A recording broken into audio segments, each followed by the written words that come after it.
Hi everyone, welcome to my mother's kitchen. ഇന്ന് ഞാൻ mushroom തീയലാണ് ഉണ്ടാക്കുന്നത്. ആദ്യം ഞാൻ തേങ്ങയാണ് വറുത്തെടുക്കുന്നത്. 1.5 കപ്പ് തേങ്ങയാണ് എടുത്തിരിക്കുന്നത്. ഇനി ഇതിൽ ചേർക്കുന്നത് 5 ചെറിയ ഉള്ളി നീളത്തിൽ അരിഞ്ഞെടുത്തതാണ്. ഈ തീയൽ കറിയുടെ ഏറ്റവും പ്രധാനപ്പെട്ട ഒരു ഐറ്റമാണ് പെരിഞ്ചീരകം. ഇത് 1 ടീസ്പൂൺ പെരിഞ്ചീരകമുണ്ട്. കുറച്ച് കറിവേപ്പില, ഇത്രയും ചേർത്ത് നന്നായിട്ട് വറുത്തെടുക്കണം. ഇതിൽ എണ്ണ ഒഴിക്കാതെയാണ് വറുത്തെടുക്കുന്നത്. തേങ്ങയൊന്നും വറുത്തെടുത്തിട്ടില്ലാത്തവർക്ക് മനസ്സിലാക്കുന്നതിന് വേണ്ടി ഞാൻ 1-2 റെസിപ്പികളിൽ തേങ്ങ വറുക്കുന്ന രീതി കാണിച്ചിട്ടുണ്ട്. മീഡിയം ഫ്ലെയിമിലാണ് സ്റ്റൗ ഓൺ ചെയ്തിരിക്കുന്നത്. ഈ തേങ്ങ മിക്സിയിൽ പൾസ് ചെയ്തെടുത്തത് കൊണ്ട് ഈവനായിട്ട് അത് വറുത്തെടുക്കാൻ പറ്റും. തേങ്ങയുടെ നിറം മാറി ഗോൾഡൻ കളറായി വരുന്നുണ്ട്. ഈ സമയത്താണ് ഞാനിതിലേക്ക് പൊടികൾ ചേർക്കുന്നത്. ഇനി ഞാൻ ഇതിലേക്ക് ചേർക്കുന്നത് 1/2 ടീസ്പൂൺ മഞ്ഞൾപ്പൊടി, 1 ടീസ്പൂൺ മുളക് പൊടി, 1 ടീസ്പൂൺ മല്ലിപ്പൊടിയും ചേർത്ത് ഒരു 1-2 മിനിറ്റും കൂടി മൂപ്പിച്ചെടുക്കണം. സ്റ്റൗ ലോ ഫ്ലെയിമിലാണ് ഇപ്പോൾ വെച്ചിരിക്കുന്നത്. ഹോൾ മല്ലിയും മുളകും ചേർക്കുകയാണെങ്കിൽ തേങ്ങ വറക്കുന്ന സമയത്ത് തന്നെ ചേർക്കണം.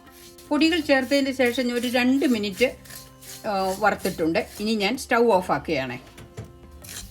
സ്റ്റൗ ഓഫാക്കി കഴിഞ്ഞ് ഈ ചട്ടിയിൽ തന്നെ നിങ്ങൾ വെക്കുകയാണെങ്കിൽ 1-2 മിനിറ്റെങ്കിലും ഇളക്കി കൊടുക്കണം. അല്ലെങ്കിൽ ഇരുമ്പ് ചട്ടിക്ക് നല്ല ചൂടുള്ളത് കൊണ്ട് കരിഞ്ഞു പോകും. അല്ലെങ്കിൽ ഇത് പാത്രത്തിൽ നിന്നും മാറ്റണം. നല്ല ഗോൾഡൻ കളറായിട്ടുണ്ട്. ഇതുപോലെ തേങ്ങ വറുത്തെടുക്കണം. തേങ്ങ വറുത്തത് തണുക്കുന്ന സമയത്ത് മഷ്റൂം കഴുകിയെടുക്കാം. നമ്മൾ കടയിൽ നിന്ന് വാങ്ങിക്കുന്ന മഷ്റൂം കഴുകണ്ട, തുടച്ചെടുത്താൽ മതിയെന്നാണ് പറയുന്നത്. പക്ഷെ ഞാൻ എപ്പോഴും മഷ്റൂം കഴുകിയെടുക്കാറുണ്ട്. പെട്ടെന്ന് വെള്ളത്തിലിട്ടിട്ട് അങ്ങ് കഴുകി മാറ്റിയാൽ മതി. ഇതുപോലെ ഒരു ഡ്രെയിൻ ചെയ്യാനായിട്ട് നമ്മൾ പെട്ടെന്ന് കഴുകിയിട്ട് ഇങ്ങനെ കമത്തി വെക്കുകയാണെങ്കിൽ അതിൻ്റെ വെള്ളം അങ്ങ് മാറും. പിന്നെ നമ്മൾ തുടച്ചെടുത്ത് അരിഞ്ഞാൽ മതി. ഒരു പേപ്പർ ടവൽ കൊണ്ട് തുടച്ച് ഇത് അരിഞ്ഞെടുക്കാം.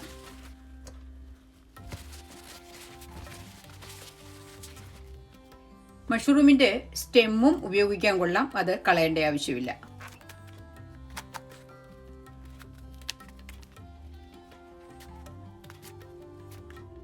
കൂൺ കറി വെക്കാൻ തുടങ്ങുകയാണ്. ഈ പാനിലേക്ക് ഞാനൊരു 1.5 ടേബിൾ സ്പൂൺ വെളിച്ചെണ്ണയാണ് ഒഴിക്കുന്നത്. ആദ്യം ഒരു 1/4 കപ്പ് തേങ്ങ ചെറുതായിട്ട് കൊത്തി എടുത്തത് ഇതൊന്ന് എണ്ണയിലിട്ട് ഒന്ന് ചെറുതായിട്ട് വറുത്തെടുക്കണം. സ്വല്പം തേങ്ങ വറുത്തത് ചേർക്കുന്നത് കറിക്ക് നമ്മൾ കറി കൂട്ടുമ്പോൾ ഒരു ചെറിയൊരു ബൈറ്റ് കിട്ടും. തേങ്ങ ഒരു ലൈറ്റ് ബ്രൗൺ കളറായി. ഇനി ഇതിലേക്ക് ഞാൻ 12 ചെറിയ ഉള്ളി നീളത്തിൽ പിളർന്നതാണ് ഇടുന്നത്. 4 പച്ചമുളക് നീളത്തിൽ മുറിച്ച് 2 കഷ്ണമാക്കി എടുത്തത്.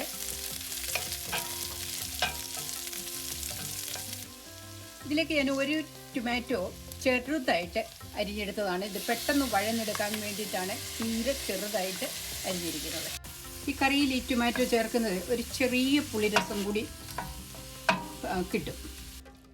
ഇതിലേക്ക് ഞാൻ 1/2 ടീസ്പൂൺ ഉപ്പും ചേർത്ത് നന്നായിട്ടൊന്ന് വഴറ്റി ടൊമാറ്റോ വേകുന്നിടം വരെ ഒന്ന് വഴറ്റണം.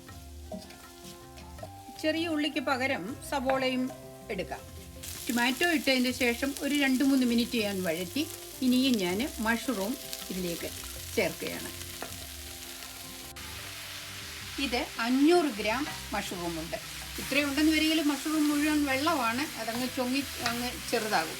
ഇനി ഇതിലേക്ക് 1/2 ടീസ്പൂൺ മഞ്ഞൾപ്പൊടിയും കൂടാണ് ചേർക്കുന്നത്.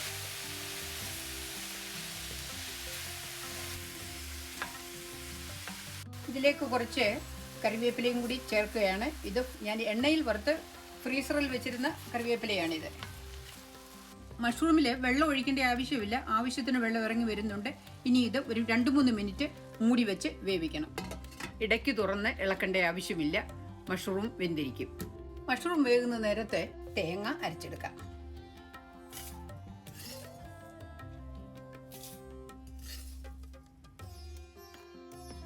തേങ്ങയിൽ വെള്ളം ഒഴിക്കുന്നതിന് മുൻപേ ഒന്ന് പൊടിച്ചിട്ടാണ് വെള്ളം ഒഴിക്കുന്നത്.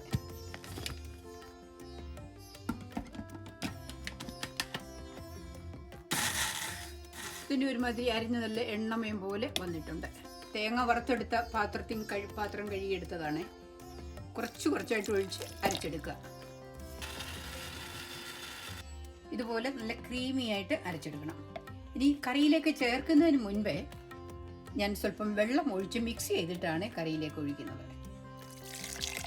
അപ്പോൾ കറിയിലേക്ക് ഒഴിക്കാനും ഇളക്കാനും ഒക്കെ എളുപ്പമുണ്ട്. തേങ്ങ അരച്ചെടുക്കാൻ 1/4 കപ്പും പിന്നെ 2 ടേബിൾ സ്പൂൺ വെള്ളം കൂടി ചേർത്തു. ഇപ്പം ഇതിൽ 1/2 കപ്പ് വെള്ളം ഒഴിച്ചിട്ടുണ്ട്. മഷ്റൂമിന് അധികം വേവില്ല. ഇത് വെച്ചതിന് ശേഷം നമ്മൾ അങ്ങനെ ഇളക്കേണ്ട ആവശ്യവുമില്ല. 3-4 മിനിറ്റ് വെന്തിട്ടുണ്ട്. ഇനി ഞാൻ ഇതിലേക്ക് അരപ്പ് ചേർക്കുകയാണ്.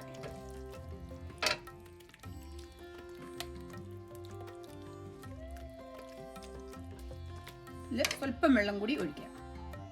അരച്ച പാത്രം കഴുകി 1/2 കപ്പ് വെള്ളം കൂടി ഇതിൽ ചേർക്കുകയാണ്. ചെറിയ ലോ ഫ്ലെയിമിലാണ് ഇരിക്കുന്നത്. ഇത് ചെറുതായിട്ട് ചൂടായാൽ മതി. ഇനി ഇതിന് ആവശ്യത്തിന് ഉപ്പുണ്ടോ എന്ന് നോക്കണം.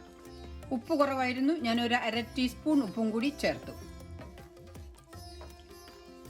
ഇതൊന്ന് ചെറുതായിട്ട് ചൂടായാൽ മതി.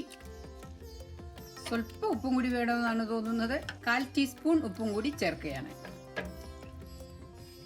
ഇനി കറിയിൽ സ്വല്പം കടുക് താളിച്ച് ചേർക്കുകയാണ്. 1.5 ടേബിൾ സ്പൂൺ വെളിച്ചെണ്ണ ഒഴിച്ചിട്ടുണ്ട്. എണ്ണ ചൂടായി. ഇതിലേക്ക് 1/2 ടീസ്പൂൺ കടുക്, 2-3 ഉണക്കമുളക്, സ്വല്പം കറിവേപ്പില. ഇനി ഇത് കറിയിലേക്ക് ഒഴിക്കാം.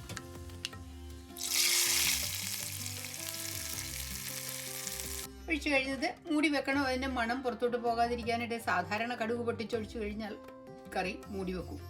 നാട്ടിൽ എൻ്റെ ചിറ്റമ്മ അവരുടെ പറമ്പിൽ നിന്നും പറിക്കുന്ന മഷ്റൂം കൊണ്ട് തീയൽ വെക്കുമായിരുന്നു. ആ രീതിയിലാണ് ഞാൻ ഈ തീയൽ വെച്ചിരിക്കുന്നത്.